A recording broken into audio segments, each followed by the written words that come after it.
Welcome to the first episode of JUCO Hoops Insider for season 3. We are highlighting the JUCO Recruiting National Team of the Week. We have the head coach of CSI in the building, and they had a monster week, starting out 3-0, beat a couple nationally ranked teams and making some noise. So we're going to bring Coach in and get straight to it. Coach, how you doing? Brian, I'm doing great. Thanks for having us on the show. Yeah, excited to do it, man. Excited to do it. All right, so big week. You start out with scoring 103 points in your first game. Then you go 81-77 against Lee, who's ranked in the top 15. Then you play in another big time game against Odessa, who's ranked 6, and find a way to win. What's the common threads through all of it, and just take us through it a little bit, if you don't mind. Well, I don't know about a common thread. The schedule looked great in the summer, and Right. then when it came around, it didn't look as fun. Um, Three really good programs, and a common theme for us actually was defense. We played excellent defense. I felt like our offense is 2 weeks behind of where it should be. So I was a little apprehensive heading into the weekend, but we were playing at home, and CSI has a great tradition, and we had a really good crowd, and for all 3 games, and our guys played really well. First game were a little bit of jitters. We didn't shoot it that well. Once the game got flowing, we got going. We played a lot better. Played pretty well against Central Arizona. And then the next night we played Lee. Lee was the only team that defeated us in the non-conference last year. We were up 20 on them and then lost the lead. And they played great last year and came back and got us. And so it was a big game for us, them being rated 12th by the NJCAA poll. And so we felt a little slighted by where we were at 17 and came out and played. We played through Robert Whaley as our premier player is committed to play at UNLV, and he's about 6'6", 270 pounds. He's a monster down low, and played through him and had a great result. And then the next night was a knockdown drag out. I don't think either team played well offensively, but both teams played really well defensively. Came right down to an end. Nate Medoff, a transfer from Westmont, hit 3 big buckets. And then our center, Joel Armitrating, who dominated the game, was in a little bit of foul trouble. Gets a rebound, put back, and a foul. Makes the free throw. Come down. They run a nice little play, and we had put Medoff. We'd take our point guard off their guard, who's a really good guard, and he got downhill, and Medoff did a great job just getting in front of him, and Armitrating came over and blocked it. And then they had one more inbounds play, and man, a nice little play, and it was open, and Armitrating came over and blocked it and got the rebound, and we ended up winning. So it was both teams were exhausted. It was a tough game. So to start out the year, 2 rated teams we beat above us was a nice way to start the year. Yeah, absolutely. What would you say about, you took the job, kind of take us through your journey before we talk more about this particular team. You've been Division One, you've been a little bit of everywhere. You've been a junior Yeah, coach in this league before. yeah, Talk a little bit about your time here and just your journey to this point. yeah. A couple of, I grew up in the state of Washington. I ended up playing 2 years at the University of New Mexico. I had a good friend of mine that was at Gonzaga, Joe Whitney, and he told me about they had a really good point guard there. He was a pretty good player, and we had a point guard named Phil Smith out of New York who was really, really good at New Mexico. And I said, I doubt that he's as good as Phil Smith. And after I transferred, I found out that John Stockton was a pretty good player. And I graduated in '85. I played with him in '84. I went overseas and played in Australia and started coaching. Then I took an assistant job at Simpson College for 2 years, got my master's at Drake, then transferred to University of Nebraska, started working on a doctorate there, worked with Danny Nee for 2 years, and then was able to get on at BYU. And I was one of the few Catholics to ever work at BYU in the athletic department. I was there for 3 years. We made 2 NCAA tournaments, an NIT bid, And on the last day, Utah Valley had opened up. It was a junior college at the time, athletically, and I put my name in the last day, and didn't really care to get it because BYU was going so good, and ended up getting the job. And I was there for 7 years, and I was the all-time winningest coach. I played in this conference. It was a monster back then. They had North Idaho out of Coeur d'Alene was really good. Dixie State, Dave Rose was down there. Rick's College, which was a Mormon school over in Rexburg, Idaho, they were good. Utah Valley was pretty good. I mean, it was a very, very tough league, and CSI was, that was the best. I mean, they had 18 scholarships to my 8, and it was a battle. And I was lucky enough in my second year to beat CSI 3 times and take Utah Valley to the national tournament. The only time they'd ever been since, and now, obviously, they're a Division I school now. After my time there, I went to Oregon State, worked with Jay John in the Pac-12, Pac-10 back then, and then I took a job at Fresno State with Steve Cleveland. I was the associate head coach there, and got to work with Paul George in his 2 years there. He was there. Paul goes to the NBA after his sophomore year.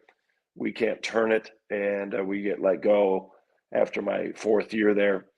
And I was out of the business for 8 months, and I ended up getting a job at Santa Margarita Catholic High School. My daughter was going into the 8th grade, and we wanted to be in one spot, my wife and I. And so we decided to move to Orange County. Beautiful place. Hardest job I ever had was high school basketball. I'd never done it, and I learned a lot. And we ended up, my last year there, we won the CIF title. We won it my second year and my last year there, and played in a third one. So we had a good run there. My last year, Jake Hyman went to UCLA, Max Ogbong-Polo went to USC, and Shinji Lee went to Oregon State, 3 Pac-12 guys, and then Kendall McHugh ended up being a Division I player at Idaho, played for me my first year at CSI. But Joel Bate called me and asked me to come take the job. And at first I was hesitant, and then I realized how great a place CSI is. It's Right. probably the best job I've ever had. Yeah, it's a special place. Definitely, probably, if there was blue bloods in junior college, it would be up there as high as it gets. I mean, resources, tradition, you name it, fan base.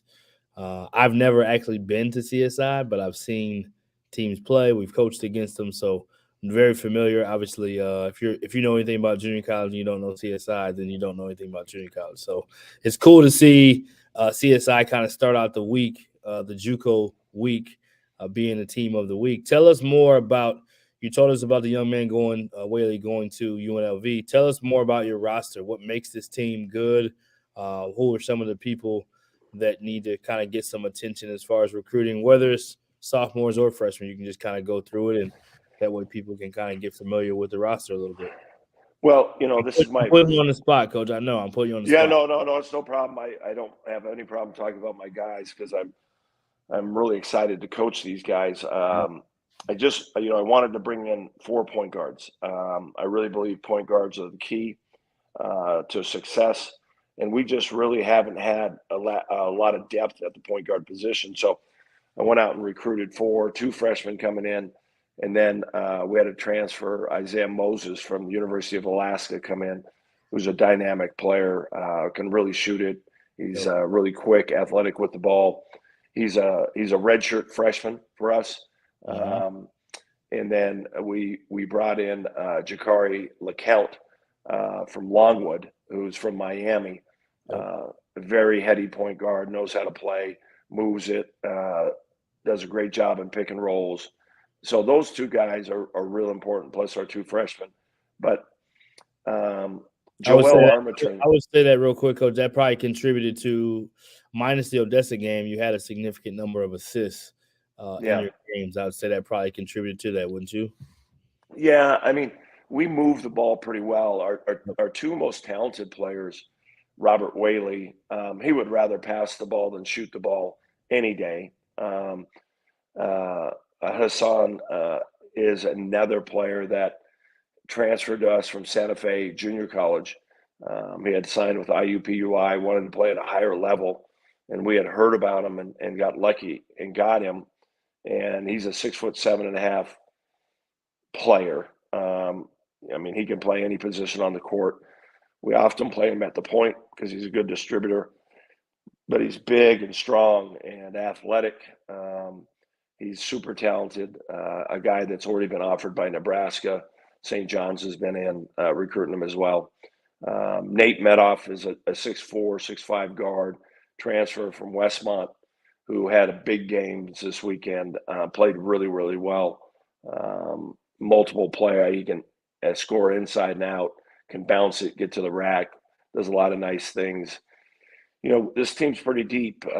Armor trading special, 6'9", 7'3" wingspan.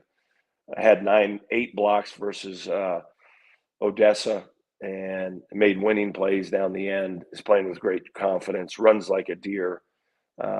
His offense is a little bit behind his defense, but his defense is so high, it's not a surprise. So, you know, we're stacked and loaded, and we have shooters, and we have 5 LDS kids on this team out in this area in Utah and Idaho. There's a lot of Mormon kids, and so we have 5 returned missionary kids in this program, and 2 of them have a major impact. Britton Barrett, who's from the Rigby area here in the state of Idaho, 6'5" kid, can really shoot it, has a nice feel. And Kason Carpenter, who's a 6'4" guard that strokes it deep and really, really good. We haven't had a lot of ball handling or shooting since I've been here, and this is the strongest team I have with that. I love it. I love it. Coach, talk about junior college, right? So you've been in it before. You've been at the next level. You've coached guys like Paul George. What would you want people to know about junior college? Obviously, you have a roster. You guys have done well, but I'm just curious for people, maybe a potential recruit who sees this, maybe a coach, whoever it may be. I think there's such a misconception and such an underappreciation for JUCO basketball. So what would you say in your experience, and what would you want people to know why you love it? Well, you know, people think junior college is just for kids that have academically not done well or have had troubled pasts. I mean, there is that aspect to it, but we get qualifiers all the time. We get kids that just maybe a little bit underseen or underdeveloped and just need some time. And the opportunity to play is really, really important. Going to a place and sitting when you could be playing, you know, junior college provides that great avenue for that. The other thing is, you know, in junior college kids have a bond. You know, we've ridden the buses, we've eaten McDonald's. You know, we haven't been spoiled, and I think that's what I think some coaches overlook sometimes in this day and age of the transfer portal. You know, where you know there used to be a lot of high major players in junior college, and now you're getting a lot of mid-major to low major guys that can really play the game, and very experienced guys too that have been through a lot. So, you know, there is a great love within and a pact within junior college players for respect for each other that run that route. So, I would say that anybody that's looking for an opportunity that can really play the game, to look at junior college and don't overlook it, because the chance to play here, you have a chance to elevate yourself to another level. Absolutely. Talk about CSI. We've mentioned a little bit part of it. You talked about the home crowd and it being special. You talked about playing against them when you were at Utah Valley. What makes CSI what it is? It's a place that kind of has this mystique, and you guys are definitely bringing a lot of that back, which is awesome. Talk more about the actual CSI place and program, if you don't mind. Yeah, well, this program was, you know, this school was started as basketball was going to be the front porch of the school. So when they built it, when they started the school, they didn't even have a gym. They played at a local high school, and then while they were building it, and until they built the gym that's currently there that we play in, they played in a local high school. The presidents in the past have been extremely supportive of the athletic department in men's basketball. So when I was at Utah Valley, it was, if you could beat CSI anywhere, Right. it was phenomenal. And the year that my second year at Utah Valley, we beat them 3 times. I'll never forget my first year at Utah Valley. And then our sports information guy said to me as I was getting off the bus, what do you think? And I go, I think we got a chance. And he looked at me and was like, well, we've only beaten them 3 times in our school history. Oh, wow. I mean, 3 times in our school history. And I'll never – yeah. And now I lost to them all 3 times my first year. And the next year, we got them all 3 times. And we made it to back then, you had to win the region tournament to go. There was no at-larges. Yep. And so you'd see really good teams like Dixie and North Idaho and Ricks. And, those teams would come in second, but they could come in second in the national tournament as good as they were. So we were fortunate enough to have a special team that year and make it to the national tournament. So it's a college campus. It has a college feel. There's dorms on campus. There's cafeteria. When we recruit kids from other junior college programs, they go, well, where do we stay? I go, well, you stay in the dorms. Oh, you got dorms? Yeah, we got dorms on campus. And all of our athletes are in there. So there's a camaraderie with all the sports. So the men's and women's team and the volleyball team and the baseball team and, the cross country team. We actually have rodeo here, which is, I absolutely love that we have rodeo because it's really fits the culture of Idaho. We're an ag and dairy area. And so to have a rodeo team is a great fit for us. Yep. So it's a special place. It's got great tradition. Outside my office, they have the list of all the famous coaches that have coached here and their records. And I just don't want them to update my record until I'm done here. So because, Boyd Grant was here and Fred Trinkle and Eddie Sutton. I mean, these guys are legends, around here. And, I'm just lucky enough to sit in the chair. I always tell people this, CSI is going to win. I'm just lucky enough to sit in the chair, and I just better not screw it up. So that's where it's at. Yeah. Yeah. So you talked about the schedule. Talk about how you over the summer you thought it was a good idea, but then it was getting closer and you didn't think it was a good idea. It's turned out well. Talk about the rest of the season for you guys. What does the schedule look like? Yeah. I know obviously you guys are a ranked team in your respective region. What does the rest of the region look like? I know it's challenging. And then how does it play out as far as the tournament now? I know most people know that are in junior college, but for those that aren't, talk a little bit about that too, if you don't mind. Yeah. So our schedule, last year we went on the road and we played 5 true road games. We played at Casper. We played at Laramie County. And we also played at played at Pinole, Paris, and Tyler. And we were lucky enough to win all 5 of those games. And so one of the things that I've tried to do in scheduling is, if I come play at your place, I want you to come play at my place, and I'll go to your place first. And so we've got 3 of those 5 teams that we played returning. So as it worked out, our schedules worked out so that of our 12 home games, 11 of them are at home. A lot of them are return games from the year before. So we have this great schedule where I'm not having my kids out of school and they're able to play at home. And so that's been very fortunate to us. We did go to some jamborees and in Dallas and in Denver. So we did travel. We didn't particularly play well in those tournaments. We've had the flu bug and some injuries go through our team. So we didn't have any continuity in the fall at all. So that was disappointing. And I think that's one reason why some of the polls had us a little bit lower, that we didn't play well in those jamborees. Yep. But the Scenic Rest Conference, this year, we're only taking the top 4 teams to play in our region tournament. So if you don't make the top 4, you're not in that. So we'll play like on a Friday, Saturday, and then we play off with Arizona to have the automatic bid to the national tournament. And so my philosophy is on scheduling is I want to play a hard schedule. Yep. Because I'm trying to get an at-large bid if I can't win my region or win the district. So that's where you see Odessa there.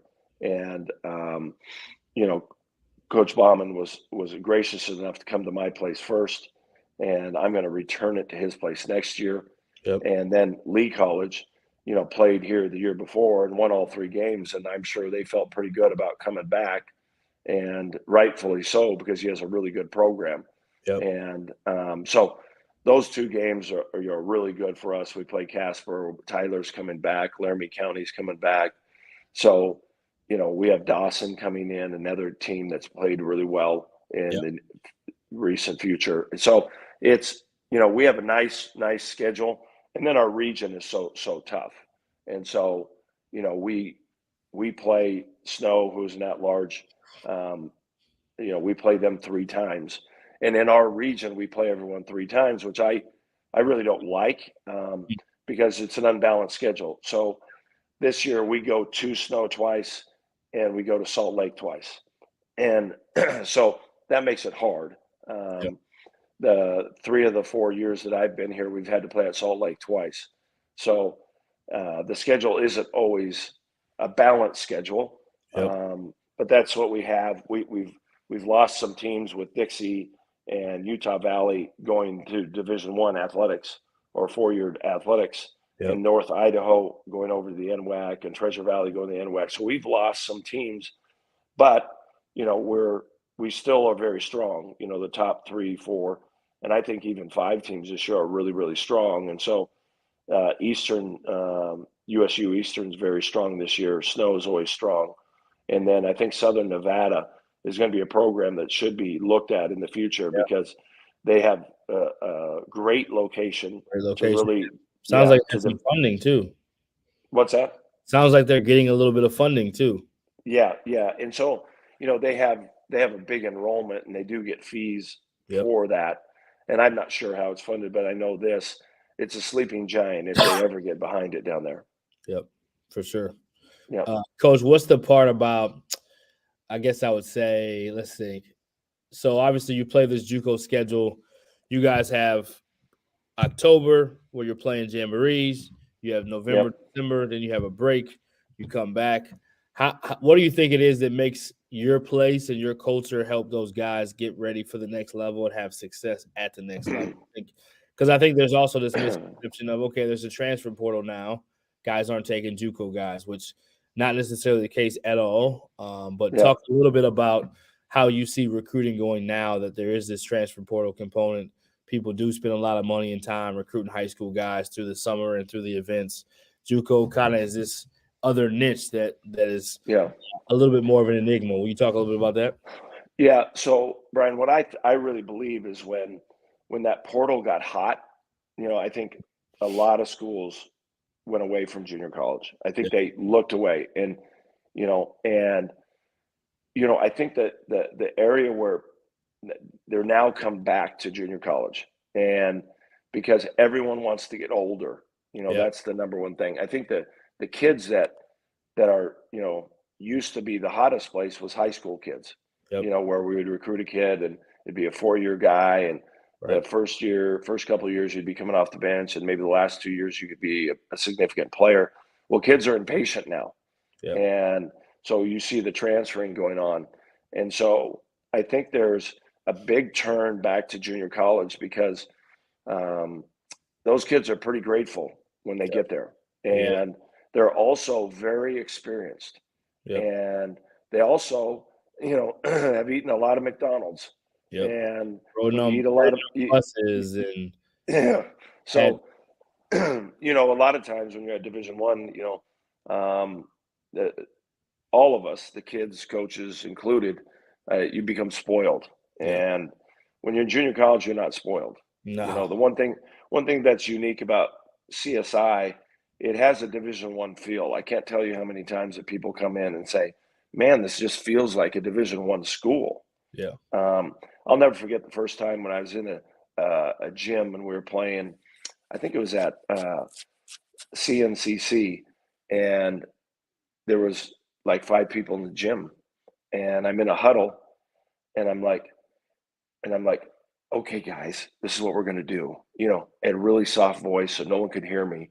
At CSI, you're screaming as loud as you can, and the environment is so crazy and so electric.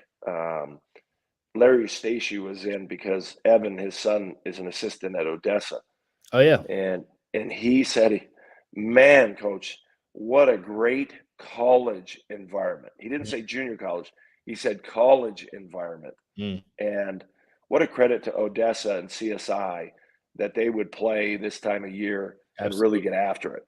You Yeah, know, great for the you game. know, Great for the game. yeah, Great for the at-large bids, and then you see so many of it happening at the highest level now. The biggest teams yeah, are playing early, whether it's neutral court. Now they're playing more true road games. I think it's a great thing for the game and for the players. That's what you sign up for. You want to play in those big games, right? yeah. And I would love to see the NJCA factor in the RPI because the teams that it would force teams to stop playing prep teams. And now where you're located, sometimes it's hard, right? It's not equal, right? So you got to play who you can play. But if you really wanted to be considered as an at-large team, you got to go play people. Yep. And that's what I've always felt like. I'm not afraid to play anybody as long as it's a home and home situation. And so that's what we've tried to do. And but I would really like to see the NJCA really factor in a little bit more of the RPI of our teams and who we've played. Right. Yeah. Well said. I think it just helps make it, but you did make a great point. The only thing that's tricky about junior college is the resources and location for some schools. Mm-hmm. So that Exactly. does make it a little bit tricky. Yep. Two more for you. Okay. Funny Okay. story. Any funny Okay. story you want to share? And then lastly, we'll end you with just anything that you would want to share that maybe we didn't cover about CSI. Okay. Well, there's some funny stories that can't be repeated, so we're not going to go Absolutely. there. But I got the job here at CSI, and I had a fan come up to me and said, "Hey, if you ever get a player that's close to 50 points, please let him get 50 points because there's a player here that has the record, and we would love for someone to break that record." Okay. And and Okay. and so I said, "Well, I just want you to know the team that he scored those 50 points was Utah Valley, and I was the coach." And so I'll never forget. The guard was Ricky Clemens, and he eventually went to Missouri and Good was a player. great player, and actually played for Quinn Snyder there. Yep. But they would run a high on ball with him, and we couldn't guard it. Like we had no one, not many people in the country could guard Ricky Clemens, period. Right. And I remember telling Celeste Rivers, who was my All-American and eventually ended up playing at BYU and transferred in from Arizona State. But I said, "Celeste, will you guys please just double him?" And he goes, "Coach, if you think you can guard him, you can come out here and guard him." And I said, "You know what, Celeste, you're right." You know, I, you That's know, awesome. yeah. So, anything about CSI, it's funny because, I went from probably the prettiest place in the country in Orange County, Right. California, to Idaho.